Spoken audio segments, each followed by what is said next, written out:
Student, welcome to your YouTube channel.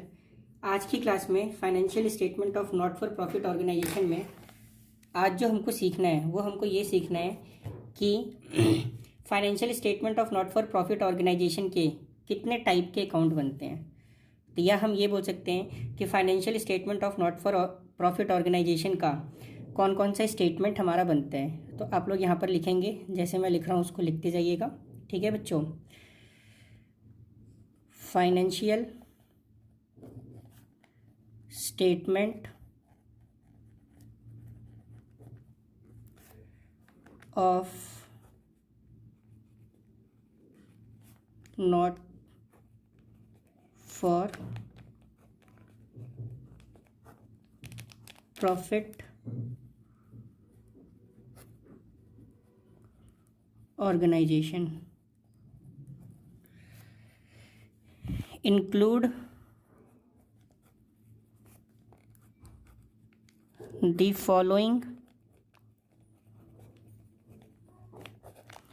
include the following statement.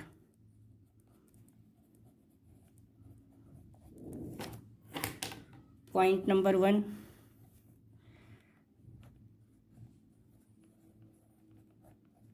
receipt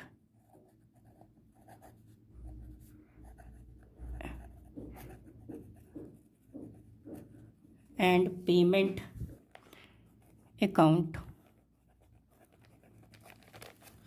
Point number 2,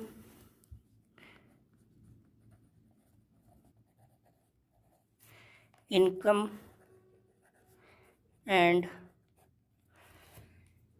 expenditure account.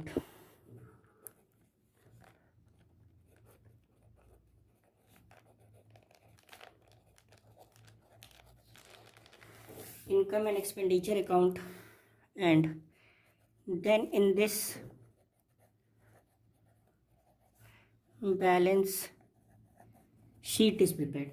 Means basically जो इनका final account बनता है उसमें 3 type के account बनते हैं। पहला जो आता है आपका रिसिप्ट एंड पेमेंट अकाउंट बनता है, and receipt and payment account के बेसिस पर हमारा इनकम एंड एक्सपेंडिचर अकाउंट बनता है। उसके बाद हम लोग क्या बनाते हैं, बैलेंस शीट बनाते हैं। तो स्टूडेंट, इसमें अब आपको यहाँ पर ये देखना है कि रिसिप्ट एंड पेमेंट अकाउंट क्या होता है। तो आप यहाँ पर लिखेंगे receipt and payment account.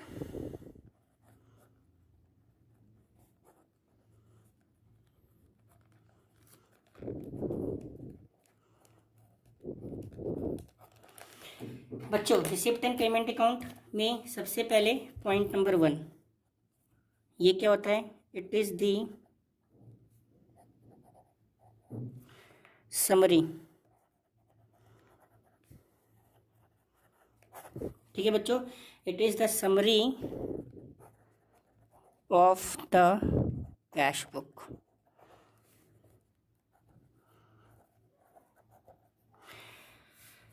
It is the summary of the cash book.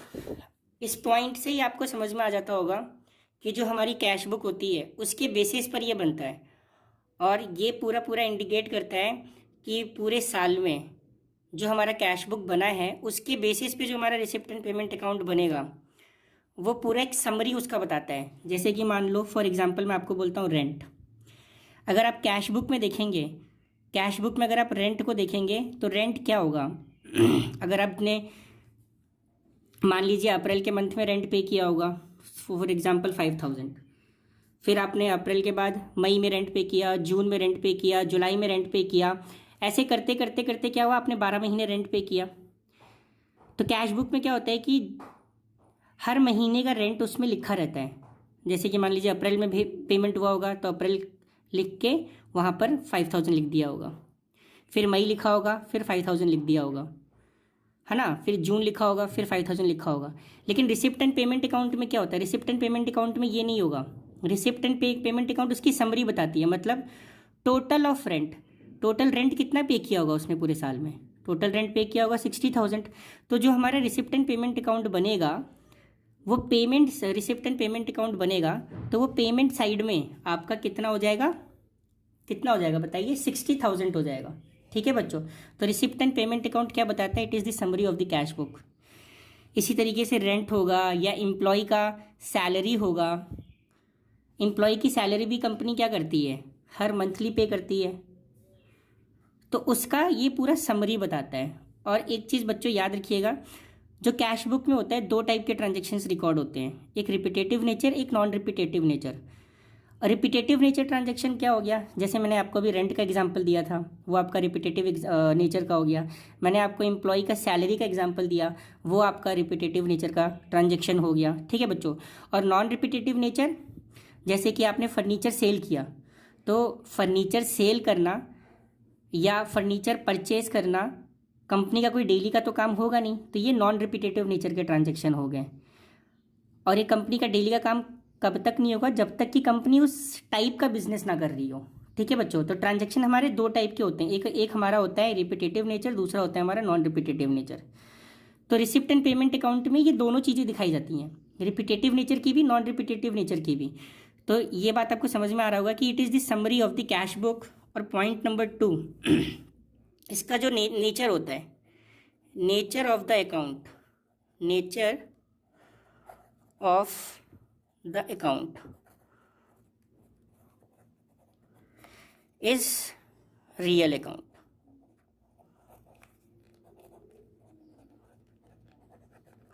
Nature of the account is real account. अब रियल अकाउंट मीन्स जैसे कि आपका हो गया डेबिट और यहाँ पर credit, means what comes in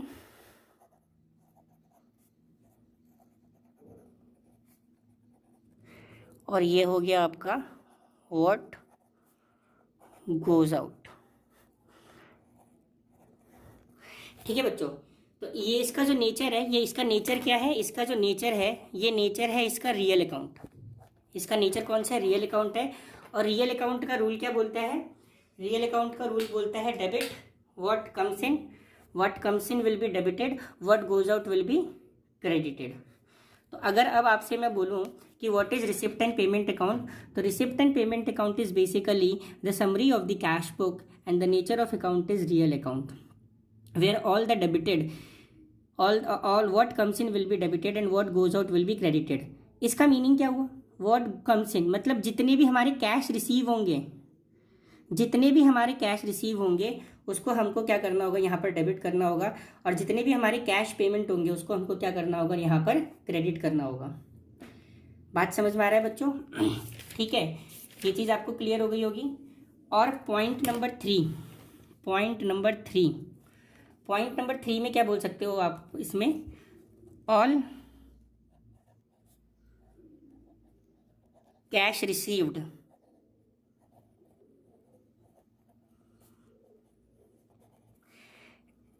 and cash payment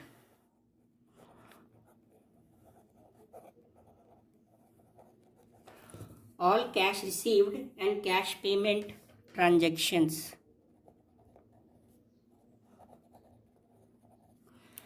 are recorded in it, are recorded in it।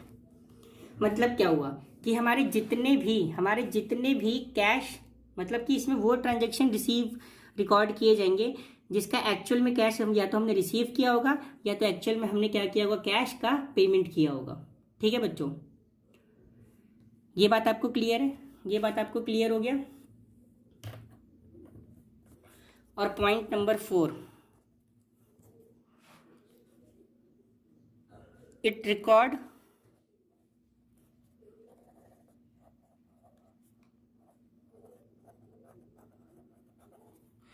the transaction of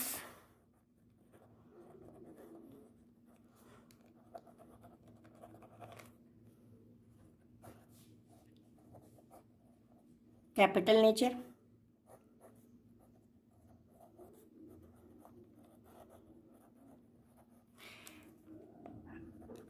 and revenue nature।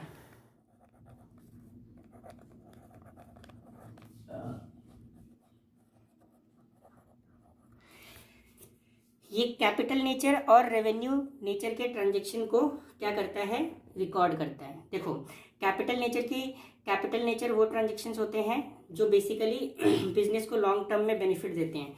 और रेवेन्यू नेचर के ट्रांजेक्शन्स कौन से होते हैं?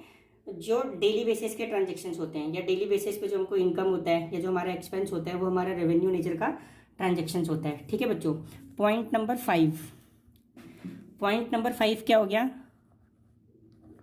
Non cash items are not recorded. Non cash items are not recorded in it. इसका meaning समझ में आ गया? जो भी हमारा ट्रांजेक्शन जो नॉन कैश होते हैं, नॉन कैश टाइप के ट्रांजेक्शन हमारे कौन से होते हैं? जैसे मान लीजिए आपका हो गया डेप्रिसिएशन, ठीक है, जैसे कि आपका हो गया डेप्रिसिएशन इसमें रिकॉर्ड नहीं किया हो जाएगा। या अनपेड एक्सपेंसेस, इसमें क्या किया जाएगा? नहीं रिकॉर्ड किया जाएगा। तो ये बात आपको क्लियर होगा कि इसमें कौन कौन से ट्रांजेक्शन्स रिकॉर्ड किए जाएंगे। इसमें वही ट्रांजेक्शन्स रिकॉर्ड किए जाएंगे जो आपके कैश नेचर के ट्रांजेक्शन होंगे, तो ये आप देख सकते हैं। रिसिप्ट एंड पेमेंट अकाउंट क्या होता है? रिसिप्ट एंड पेमेंट अकाउंट आपका summary of the cash book होता है और ये रियल अकाउंट के ऊपर बेस्ड होता है।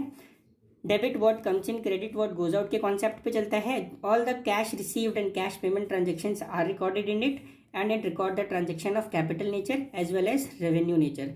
एंड नॉन कैश आइटम्स इसके अंदर क्या होते हैं? रिकॉर्ड नहीं होते हैं। ठीक है बच्चों।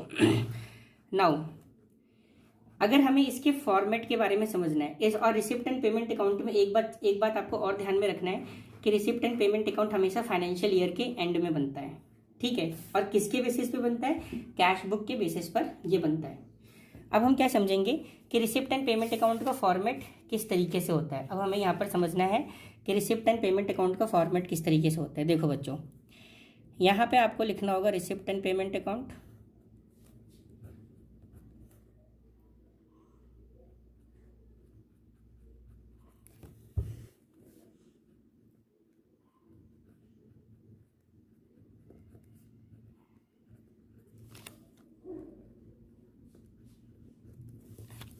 ये यहाँ पे क्या लिख दिया हमने? Receipt and payment account.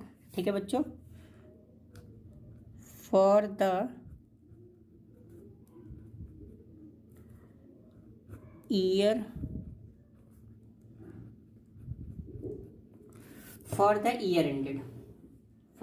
Ended और यहाँ पर डेट आपकी जो भी पर्टिकुलर ईयर का होगा, मीन्स अगर वो 31 मार्च का होगा 2019 या 31 मार्च 2020, हम लोग यहाँ पे सपोज करो लिख लेते हैं 31 मार्च 2020, नहीं यहाँ पे 2019 कर देते हैं हम लोग बच्चों।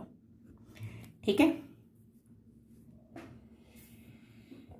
यहाँ पे आपको लिखना होगा रिसिप्ट,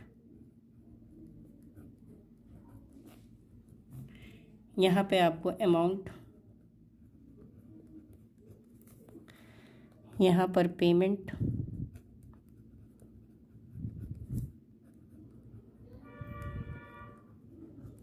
इधर पे भी आपका अमाउंट। ठीक है। पॉइंट नंबर वन क्वेश्चन में आपको दिया होगा टू बैलेंस ब्रॉट डाउन, और वो बैलेंस आपका किसका हो सकता है? कैश का भी हो सकता है और आपका बैंक का भी हो सकता है। जो भी अमाउंट होगा वो आपको यहाँ पर लिखना होगा। ठीक है, जो भी अमाउंट होगा वो आपको यहाँ पे लिखना होगा। उसके बाद मान लीजिए टू सब्सक्रिप्शन। अभी सब्सक्रिप्शन आप ऐसे ही लिखिए। ये होता क्या है, जब इसके बारे में हम बेसिकली डिस्कस करेंगे तब मैं आपको एक्सप्लेन करूँगा कि सब्सक्रिप्शन एक तरीके से होता क्या है। ठीक है बच्चों, तो ये चीज़ आपको यहाँ पे क्लियर हो गया होगा। अब देखिए, सब्सक्रिप्शन जो होता है रिसिप्ट एंड पेमेंट अकाउंट में, एक चीज़ आपको और ध्यान में रखनी है कि इसमें किसी भी ईयर का ट्रांजैक्शन रिकॉर्ड किया जा सकता है। हो सकता है जैसे मान लो कि पिछले साल का सब्सक्रिप्शन हमको इस करंट ईयर में मिला तो हम रिकॉर्ड करेंगे।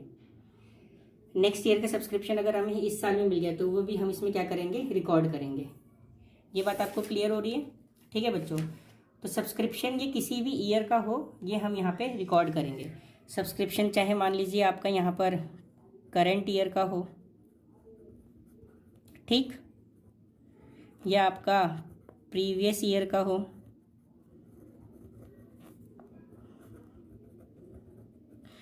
या मान लीजिए आपका प्रीवियस ईयर सब्सक्रिप्शन हो गया, या आपका यहाँ पर नेक्स्ट ईयर का सब्सक्रिप्शन हो। तो सब्सक्रिप्शन ये किसी भी ईयर का हो, इन सब का टोटल, जैसे मान लो यहाँ पर हमने रिकॉर्ड कर लिया, और इन सब का टोटल हमको अमाउंट साइड में दिखाना होगा। और उसके बाद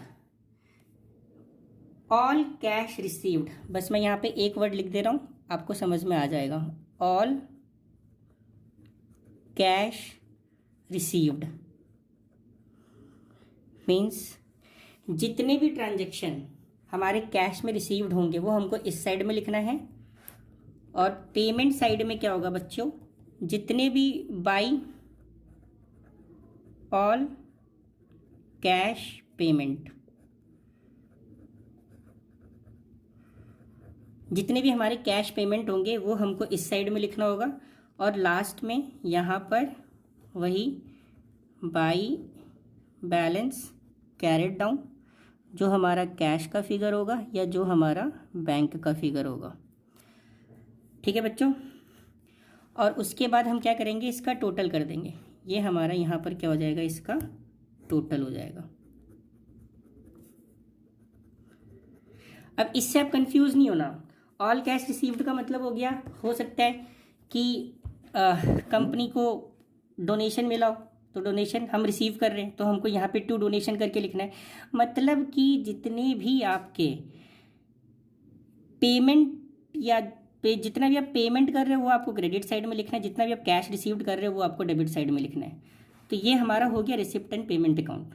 ठीक है बच्चों, इसकी अगली क्लास में हम डिस्कस करेंगे कि हमारा इनकम एंड एक्सपेंडिचर अकाउंट किस तरीके से बनाया जाता है। फिलहाल रिसिप्ट एंड पेमेंट अकाउंट में ये डिटेल आपको अपने दिमाग में ध्यान से रखनी है कि रिसिप्ट एंड पेमेंट अकाउंट एक तरीके से summary of the cash book होता है, और ये रियल अकाउंट के ऊपर बेस्ड होता है। मीन्स इसका जो नेचर होता है वो रियल अकाउंट पे बेस्ड होता है। ये दोनों टाइप के ट्रांजेक्शन को रिकॉर्ड करेगा, repetitive transaction and transactions which are of non repetitive. Repetitive, non repetitive, ये दोनों टाइप के ट्रांजेक्शन्स को क्या करता है, रिकॉर्ड करता है। नॉन कैश ट्रांजेक्शन्स को ये रिकॉर्ड नहीं करेगा। ठीक है, और कोई भी चीज़ अगर हमारा पर्टिकुलर करंट ईयर से हो, प्रीवियस ईयर से हो, नेक्स्ट ईयर से हो, इन सब चीज़ों को ये रिकॉर्ड करता है। ठीक है बच्चों, तो ये हमारी आज की क्लास का इतना ही है। नेक्स्ट क्लास में हम लोग इनकम एंड एक्सपेंडिचर अकाउंट के बारे में पढ़ेंगे। ठीक है बच्चों, एंड आप हमारे चैनल को सब्सक्राइब कर सकते हैं, बेल को प्रेस कर सकते हैं, ताकि जब भी हम वीडियो को अपलोड करेंगे तो आपको नोटिफिकेशन आते रहेगा। Thank you student, thank you for watching the video.